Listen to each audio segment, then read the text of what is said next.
столичния храм Света Параскева се провежда детски фестивал на църковно-славянските песнопения Осанна във Висините. Проявата се провежда за четвърти път и е с благословението на българския патриарх Максим. В фестивала участват над 400 деца и младежи от България и чужбина. Те ще покажат своите постижения в областта на духовните песнопения. Фестивалът се организира от църковното настоятелство на църквата Света Мъченица Параскева и фондация Дарби.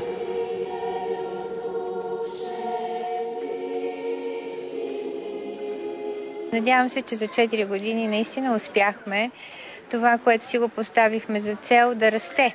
Защото първата година започнахме с 100 деца, а вече след 4 години са 400, което означава, че действително идеята така е в нашите души. Аз много обичам да пея църковно-славянските песни.